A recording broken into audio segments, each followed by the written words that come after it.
अस्सलामुअलैकुम फ्रेंड्स, आज का हमारा टॉपिक है ओलिगोसैकेराइड एंड पॉलीसैकेराइड। ओलिगोसैकेराइड एक क्लासिफिकेशन है कार्बोहाइड्रेट की। इसकी प्रॉपर्टीज है कि ये लेस स्वीट इन टेस्ट है than monosaccharide. Oligosaccharide less sweet in taste है जबकि monosaccharide is sweeter, more sweeter. Second property है कि ये लेस सॉल्युबल इन वाटर है। ओलिगोसैकेराइड में कार्बन नंबर ज्यादा होते हैं, हायर कार्बन नंबर होते हैं, कार्बन नंबर ज्यादा होते हैं, जबकि मोनोसैकेराइड में 3 to 7 कार्बन एटम्स होते हैं।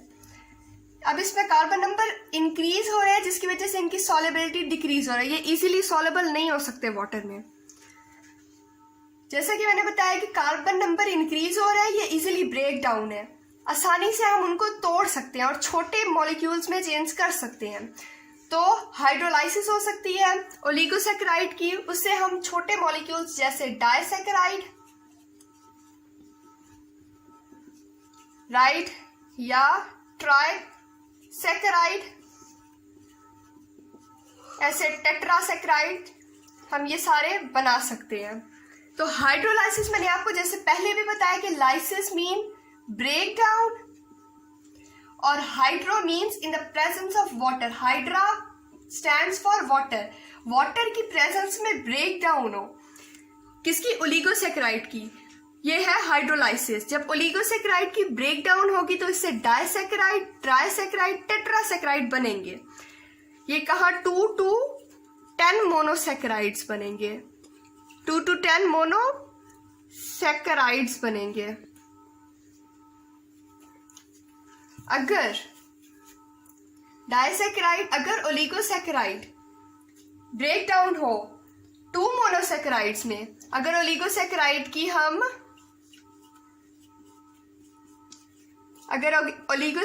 की हम हाइड्रोलाइसिस करें और उससे 2 मोनोसैकेराइड बने, 2 मोनोसैकेराइड बने तो उसे हम कहेंगे डाइसैकेराइड। और अगर 3 मोनोसैकेराइड्स बने तो उसे हम कहेंगे ट्राइसैकेराइड। और ऐसे अगर 4 बनेंगे तो उसे हम टेट्रा, ऐसे नंबर इंक्रीज हो जाएगा। ओलिगोसैकेराइड 2 to 10 मोनोसैकेराइड्स बना सकता है। आगे हम पढ़ते हैं कि 2 covalent bond, the covalent bond between 2 monosaccharide is known as glycosidic bond. 2 monosaccharides में जो बॉन्ड होता है वो ग्लाइकोसिटिक बॉन्ड होता है, ग्लाइकोसिटिक बॉन्ड। ये बहुत ही इंपॉर्टेंट एमसीक्यू है, ये आप लोगों ने याद रखना है कि मोनोसैकेराइड, 2 मोनोसैकेराइड जब कंबाइन होते हैं तो उनमें जो बॉन्ड बनता है वो है ग्लाइकोसिटिक बॉन्ड। उसके अलावा आगे हम पढ़ते हैं कि डाइसैकेराइड की एग्जाम्पल्स क्या है। डाइसैकेराइड की एग्जाम्पल है माल्टोज, सक्रोज और लैक्टोज। ये क्या है? डाइसैकेराइड्स है, क्योंकि इनमें 2 शुगर के मॉलिक्यूल्स प्रेजेंट है। मोनोसैकेराइड में 2 ग्लूकोज के मॉलिक्यूल्स प्रेजेंट होते हैं, 2 ग्लूकोज के मॉलिक्यूल्स। ये ग्लूकोज क्या है? मोनोसैकेराइड है। 2 ग्लूकोज के मॉलिक्यूल्स मिलते हैं तो डाइसैकेराइड, जो कि एक माल्टोज है। सक्रोज में क्या है? सक्रोज में एक ग्लूकोज का मॉलिक्यूल होता है और एक फ्रक्टोज का, यानी कि ग्लूकोज का एक मॉलिक्यूल और फ्रक्टोज का एक मॉलिक्यूल कंबाइन होते हैं तो सक्रोज बनता है। लैक्टोज क्या है कि एक ग्लूकोज का मॉलिक्यूल कंबाइन करेगा गैलेक्टोज के साथ तो बनेगा लैक्टोज, सक्रोज और माल्टोज। ये क्या है? डाइसैकेराइड्स है, एग्जाम्पल्स ऑफ डाइसैकेराइड्स है। अब मैं आपको बताती हूं कि 2 मोनोसैकेराइड्स कंबाइन कैसे होते हैं। Combination of 2 monosaccharides. अभी मैंने बताया कि 2 मोनोसैकेराइड्स जब कंबाइन होते हैं तो उनके दरमियान ग्लाइकोसिटिक बॉन्ड होता है। अगर हम एग्जाम्पल ले लें ग्लूकोज की, जो कि एक मोनोसैकेराइड है, और अगर हम दूसरी फ्रक्टोज की एग्जाम्पल लें, पहले हम इनका स्ट्रेट चेन स्ट्रक्चर देख लेते हैं कि ग्लूकोज C6 कार्बन होंगे, 1 2 3 4 5 और ये 6। ये जैसे मैंने आपको बताया ग्लूकोज एल्डो शुगर है, CHO होगा या CHO को हम ऐसे भी लिखते हैं कि C double bond O into H, हम इसे ऐसे भी लिख सकते हैं।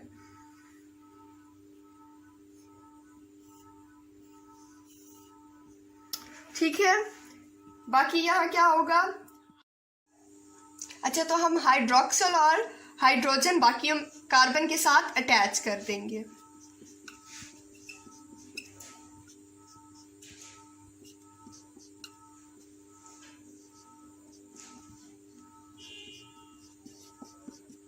ये ग्लूकोज का स्ट्रेट चेन स्ट्रक्चर है।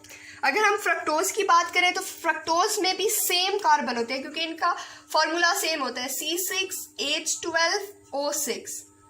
इनका मॉलिक्यूलर फॉर्मूला सेम होता है बट इनके स्ट्रक्चर में डिफरेंस होता है। अभी हम देख लेते हैं कि क्या डिफरेंस है।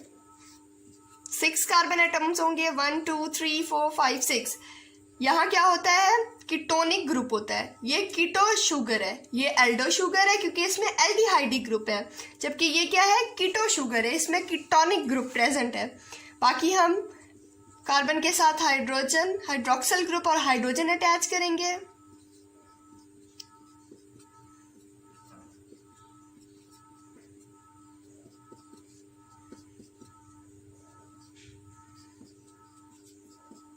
ये तो था इनका स्ट्रेट चेन स्ट्रक्चर, लेकिन सॉल्यूशन में जब हम इन्हें ऐड करेंगे तो इन सॉल्यूशन ये क्या बनाएंगे? रिंग स्ट्रक्चर बनाएंगे। तो इसका रिंग स्ट्रक्चर ऐसे बनेगा कि 1 का कार्बन 5 के साथ बॉन्ड बन जाएगा और ये डबल बॉन्ड जो ये वाला है ये ब्रेक हो जाएगा और ये रिंग स्ट्रक्चर हम देखते हैं अब इसका कैसे बनता है।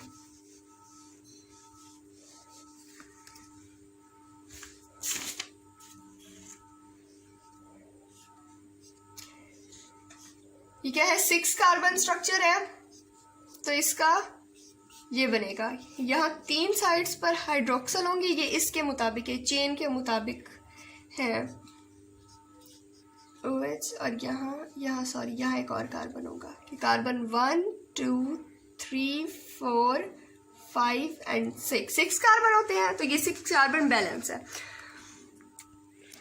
1 और 4 के दरमियान लिंक हुआ है और ये सर्कल रिंग स्ट्रक्चर बन गया है। अब हम बैलेंस कर लेते हैं इसको।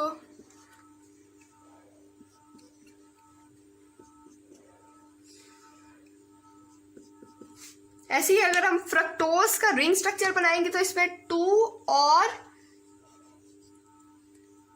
5 के साथ बॉन्ड बनेगा। 2 और 5 कार्बन के दरमियान बॉन्ड बनेगा, जिसकी वजह से क्या होगा? एक हमें रिंग स्ट्रक्चर ऑब्टेन हो जाएगा। इसका रिंग स्ट्रक्चर कैसे बनेगा?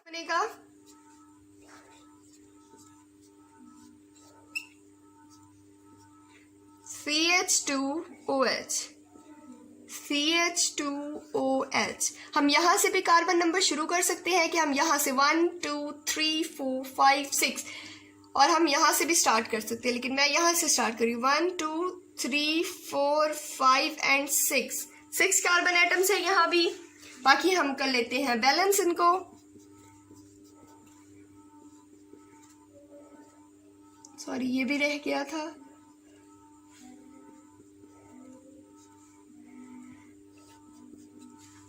अब ये किसका स्ट्रक्चर था? ये है ग्लूकोज का और ये है फ्रक्टोज का।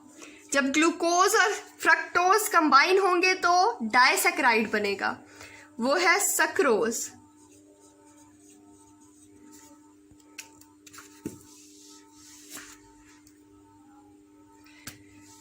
अब जब इनका रिएक्शन होगा तो अब ये क्या है कि इनके रिंग स्ट्रक्चर हमने बना लिए, इसे क्या बनेगा? सक्रोज। होता क्या है कि ग्लूकोज का हाइड्रोक्सल ग्रुप और फ्रक्टोज का हाइड्रोजन कंबाइन होंगे और बना लेंगे वाटर। जैसे कि H प्लस OH क्या बनता है? H2O, वाटर बन जाएगा। तो ये वाटर रिमूव हो जाएगा, बाकी स्ट्रक्चर वैसे ही लिंक हो जाएगा।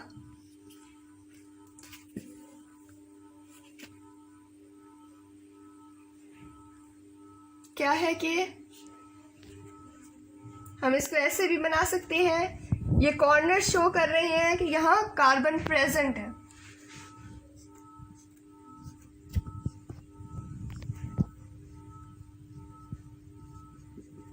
अब यहाँ का हमने क्या हाइड्रोक्सल ग्रुप रिमूव कर दिया था, तो यहाँ कार्बन होगा लेकिन हाइड्रोक्सल ग्रुप रिमूव हो गया है। और यहाँ हमारे पास यहाँ हाइड्रोजन रिमूव था, तो एक ऑक्सीजन अभी भी बाकी है। ये ऑक्सीजन इन दोनों कार्बन के दरमियान बॉन्ड बना देगा। ये देखें, ये ऑक्सीजन और ये कार्बन है जो फ्रक्टोज का कार्बन है। फ्रक्टोज का स्ट्रक्चर ये है।